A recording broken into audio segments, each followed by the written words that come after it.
What is going on YouTube? It's your friend Anonymous Bosk coming back at you with another one. This is part two of the Star Fox Book Club series. I'm going 50 pages by 50 pages all the way down the line for all of Star Fox, and I really like doing it this way because I can read the first 50 pages in a day or two, and then I can go on and read whatever else I want. I read this one, The Creator, by Simak. And that was a really, really cool story. I love Simak, a big Simak fan. I also read this one, The Man with Nine Lives. And I want to read the other side too, Touch of Infinity, but I did read Man with Nine Lives, and it was phenomenal. I loved it.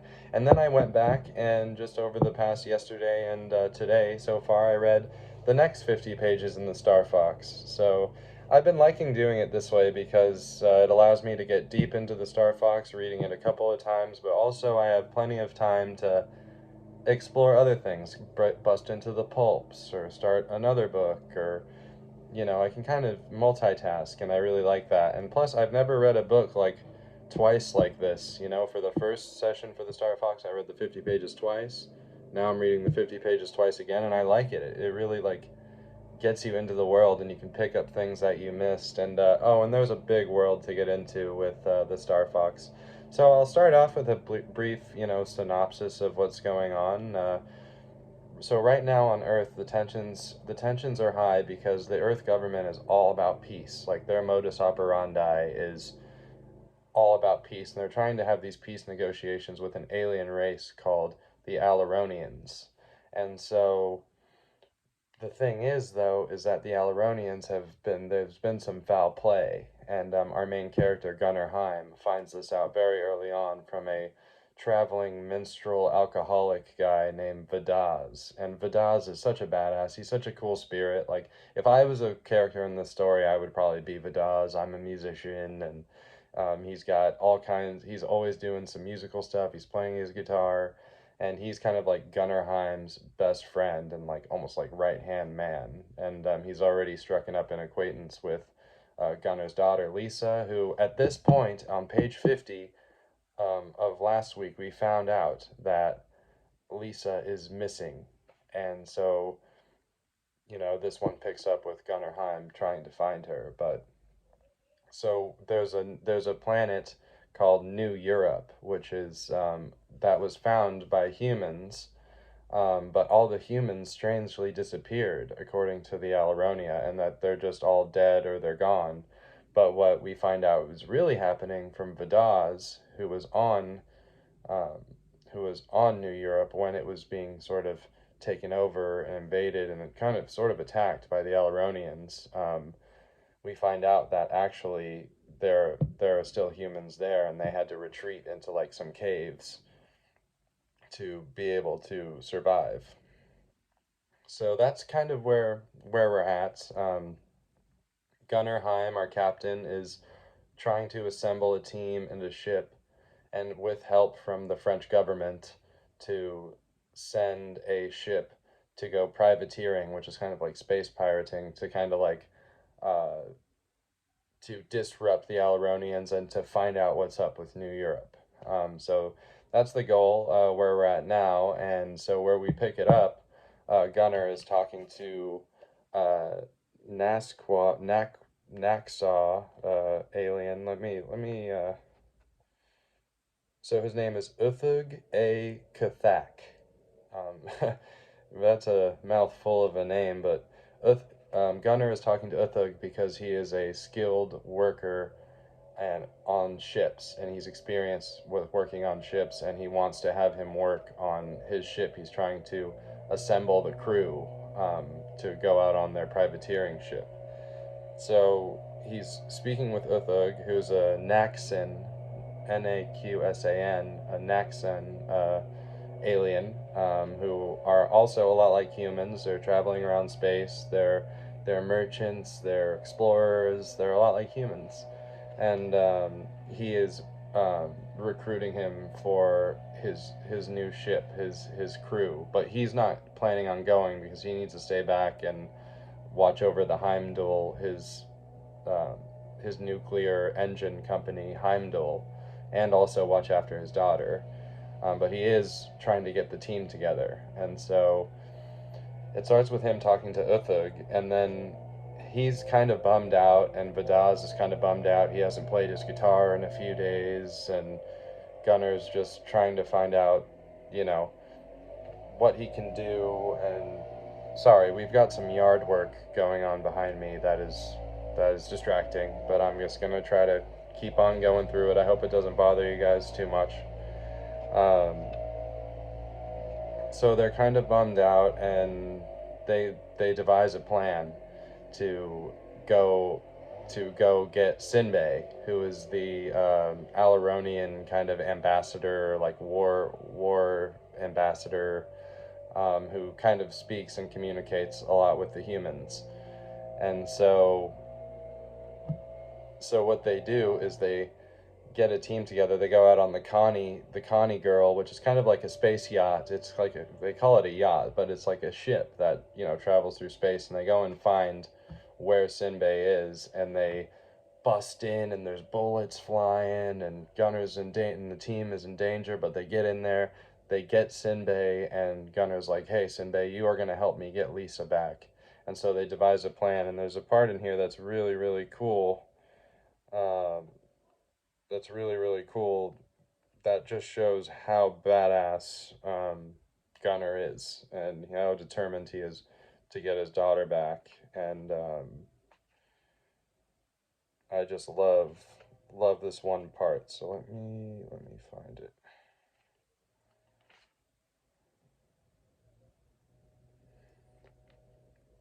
Okay, so let's start here. Sinbei stood near the bunk, only his tail tip stirred and his hair in the breeze from a ventilator. But when he recognized Haim, the beautiful face drew into a smile that was chilling to see, and "Ah," he murmured. Haim made the former Alaronia salute. "Imbiek, forgive me," he said. "I am desperate." "Truth must that be," it trilled in his ears, "if you think thus to rouse war." "No, I don't. How could I better disgrace my side of the argument? I just need your help." The green eyes narrowed. "Strange is your way to ask, Captain." So he says that because the captain basically broke into where he was at and kidnapped him and took him upon the Connie girl.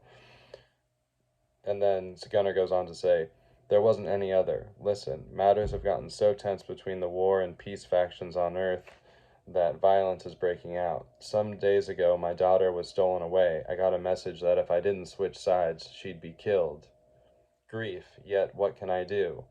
Don't pretend to be sorry. If I backed down, you'd have a distinct gain, so there was no point in begging your assistance. Now, no matter what I myself do, I can't trust them to return her. I had to get a lever of my own.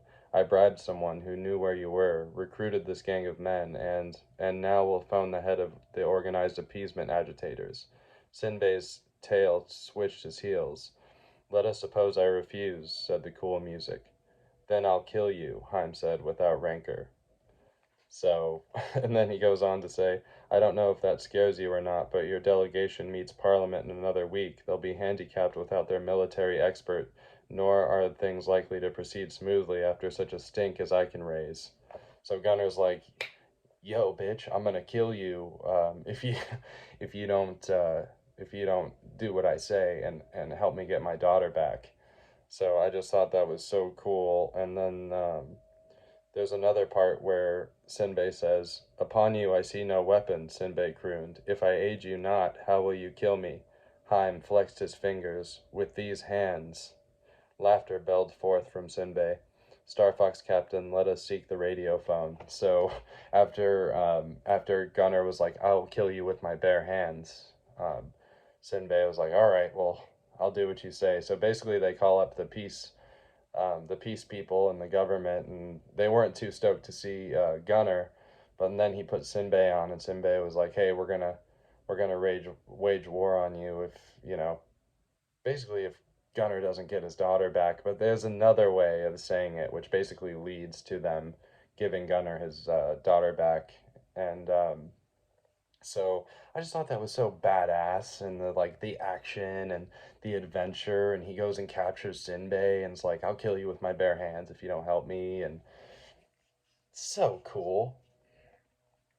So then after that, it's around Christmas time, and the ship is getting ready to depart, and Gunnar decides, look, I need to be the captain of this ship. Like, I need to oversee this privateering mission, and I need to get out there and figure out what's up with New Europe and stop the Alaronians from their, from their shady play. And Gunnar believes that if we do try to make peace with the Alaronians, that they'll say it's going to be peaceful, but then they'll backstab us. And he has good reason to believe that because they lied about the people on New Europe. They said they were all dead, but really they had all escaped, and they all kind of live in caves now, and they're kind of in hiding. So the Alaronians are not cool, even though most people on Earth are like, no, they're cool. We just want to make peace negotiations with them and make sure we're all good and there's all peace in the valley. But Gunnar knows better. And a lot of people on Earth know better, especially people in France. People in France are ahead of the curve on this issue. So the next thing we know is they're celebrating Christmas, and Gunnar is saying goodbye to his daughter Lisa, and he's going to leave her with her mom's dad, Wingate, um, who who will take good care of her and has good money. Gunnar is kind of worried about his company Heimdall, but he doesn't. He's like, look, I have to sacrifice that. I have to leave it for now, and because I must go do this mission. And so Lisa's going to stay with her grandfather and his wife, Connie. Her name is Connie, and the yacht is named after her, the space yacht called Connie Girl. She has passed away. So, but Gunnar's father-in-law is going to watch after Lisa while he goes. So pretty much what's happening now is they're having sort of a all eyes are on this like world like conference sort of meeting where all the leaders of the world are kind of talking, and mostly what they're talking about is the Alaronia peace negotiations. That's the biggest thing on the consciousness of the earth right now, and most of the earth, most people in the government anyways, want for there to be peace negotiated. But France, Coquelin, our boy who Gunnar talked with before and helped get Gunnar the ship and helped get the plan for them to launch this new privateering ship out into space to disrupt things with the Alaronians. Coquelin gets to speak because he's sort of the president of France or a leader, somehow political leader of France, and so he gets up and speaks, and he kind of delays things because he's trying to give them more time while all eyes are on this conference for Gunnar and the ship's sort of crew to get ready and fly the ship away. And we now learn that the ship is called the Fox 2. It's the Star Fox 2, because Gunnar used to have a ship called the Star Fox. So now he has the Fox 2. So Star Fox 2 is going out to mess shit up and, get to the bottom of things, the intergalactic questions, and figure out what the Alaronians are up to and figure out what's going on New Europe and try to secure it for humanity. So that's the Fox 2's mission as far as I know. So the French guy kind of gets up and he almost filibusters it a little bit. He kind of like takes his time and explains things like, does things slowly, and then he cuts to the core of the matter, and he has these 13 points about the Alaronians and how they should be treated. And so let's just go into number 3.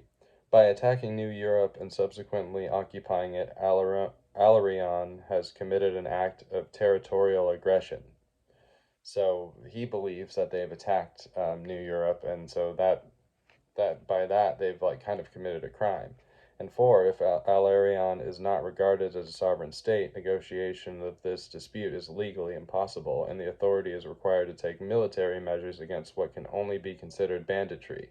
So yeah, that's not cool. You're taking away our planet. You're stealing it.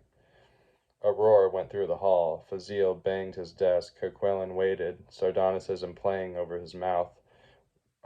When order had been restored, the spokesman of France said, evidently this assembly does consider Alaronian to be sovereign like Earth. So to proceed, then he goes to number 5. If Alarion is indeed a legitimate state, then by the preamble to the Constitution it belongs to the family of nations. Therefore it must be regarded as A, obliged to refrain from territorial aggression on pain of military sanctions, or B, not so obliged since it is not a member of the Federation. So he's kind of like, look, this is how we should be treating it,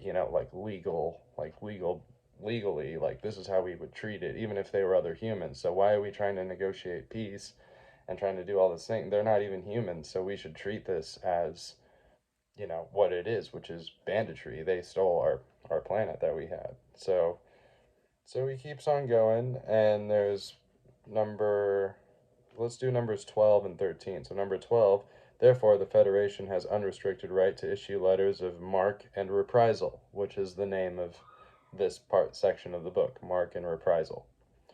And 13, therefore, and in view of paragraphs 7, 8, and 9, France has the right and the duty to issue letters of marque and reprisal in the name of the Federation. France has done so. So basically, what they're saying is, France, we've taken our right to send a starship out. And so then they get wind of it. So by this time, the Star Fox is taking off, but they get intercepted. They get communicated to by another human ship, and they say, hey, we're going to board your ship and basically take it over. They're hostiles, and Gunnar Himes' heart sinks. And he calls to Uthug, who the part of the ship that he works on has to do with the Mach speed and like activating the Mach speed. And he says, Uthug, can we like go into hyperspeed or go into Mach speed and like get, you know, blast our way out of this one? And Uthug's like, you know what, I think we can. And all the people on the ship are like, well, we didn't have enough time to prepare. What if this doesn't work? What if something breaks? And Gunners like gives the order, and boom, just like that, Uthig activates the Mach speed, and boom, Star Fox 2 is out into the universe to figure out what's up with New Europe and figure out what's up with the Alaronians and try to get to the bottom of this space mystery.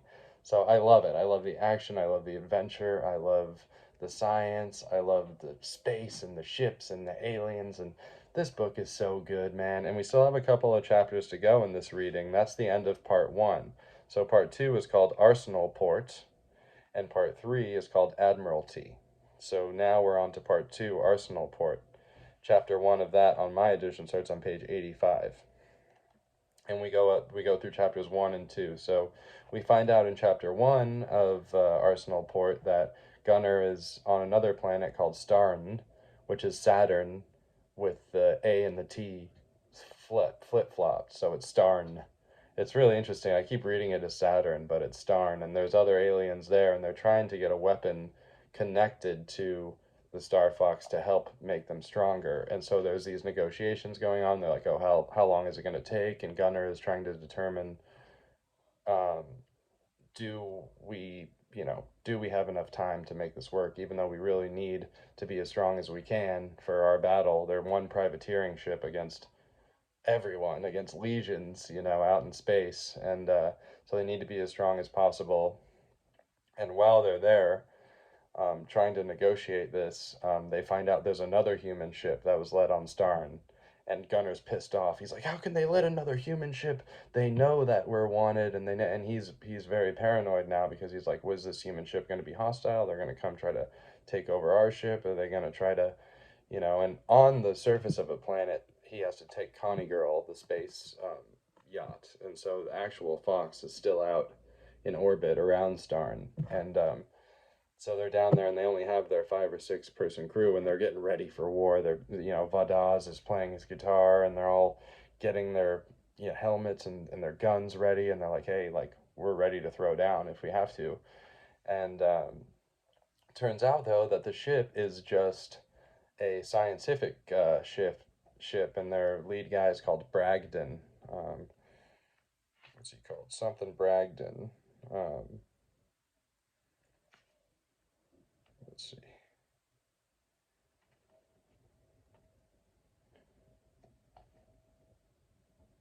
Well, I forget the dude's name, but yeah, Dr. Bragdon.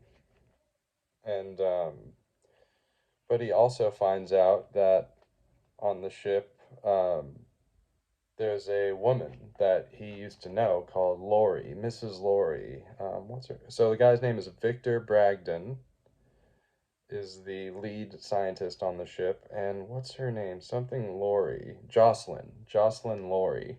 And so that brings up painful memories because him and his wife were friends with Jocelyn and her ex-husband now ex-husband, and she's on this scientific, you know, expedition on this other ship, and she was kind of got involved with the peace movement. So Gunnar is like, oh well, she hates me, she hates everything I stand for, but she actually doesn't.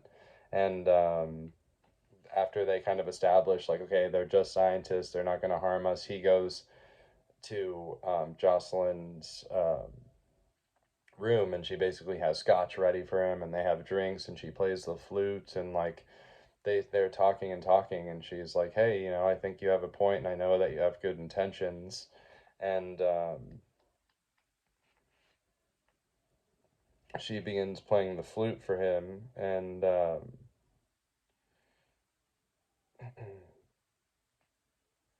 so here's sort of the very end of the chapter when he's in the room with her, and they're kind of romancing, you know, they're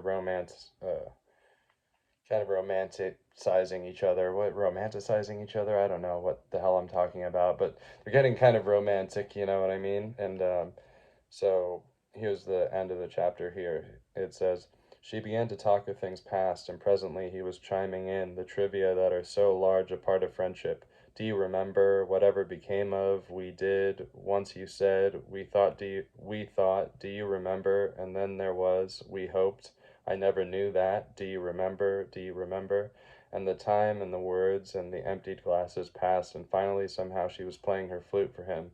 Ah, Claire de Lune, and Gaudeamus Igitur, September, and Shenandoah, pan notes bright and cool uh, through the whirl in him, while he had moved to the lounger and lay back watching the light burnish her hair and lose itself in the deep shadows below. But when she began, the sky-strip girl, was it her that I ought to have loved then, in a Stone Age's blossom spring? The flute sank to her lap, and he saw her eyes shut and her mouth go unfirm. No, she said, I'm sorry, wasn't thinking. You taught it to me, Gunner. He sat straight and laid a clumsily tender hand on her shoulder. Forget that business, he said. I should have kept my big mouth shut, but there was no real harm done. It was no more than one of those infatuations. Connie didn't hold it against you. She nursed me through the spell okay. I wasn't so lucky, she whispered. Dumbfounded, he could only stammer, Joss, you never let on. I didn't dare, but that was the real reason I talked Edgar into leaving Earth. I hoped, Gunner, when I came back, why were we both such idiots? Then suddenly she laughed low in her throat, came to him and said, we're not too late, are we? Even now. So that's where it ends. So I think there may have been some kind of affair or something going on there. We haven't really found out, but that's where this section of the Star Fox ends. So let me know your thoughts on these 50 pages and what, you know, what you're feeling about what's going on. I'm excited. I'm invested in the story. There are some questions, and I'm sure there's some points that I've left out. So if there's anything of note that maybe I left out, that any observations I had that you have, feel free to leave a comment below, and just any thoughts that you have on this segment of the Star Fox, these next 50 pages, which is pages 50 through 100 in my edition, up through chapter 2 of part 2 of the book in any edition. So I've been having so much fun with this book. I think it's so good, and I'm so happy that I chose to do the book club for this one, because if it would have been for a book that I wasn't down with, you know, who knows if I would have actually finished it if I just didn't care about what was going on. So I'm so happy that I chose this one, Star Fox by Paul Anderson. Amazing book, and I hope you guys have been having a wonderful week. And next week we're going to do pages 100 through 150, which is chapter 3 in part 2, up until, and we're going to go through page 152 in my edition, and that's going to be through chapter 7, so before chapter 8. And then after chapter 8 is just chapter 8, and then part 3 starts. So we're going to go up until that very last chapter. And if you can't help it, I wouldn't be mad at you if you read the... Actually, you know what? Let's switch it up. Let's go all the way through chapter 8. So we're going to end up before part 3, the Admiralty. So we're going to read from page 100 in my edition, chapter 3, all the way up until the end of part 2. That just makes more sense. Anyways, hope you guys are having a wonderful week, and yeah, I've been rambling enough about the Star Fox. There's a lot to talk about. So if you have any thoughts or any observations or want to talk about anything at all, even just say how your day's going, put it in the comments, baby. All right. Well, love you guys, and I'll see you on the next one. Peace.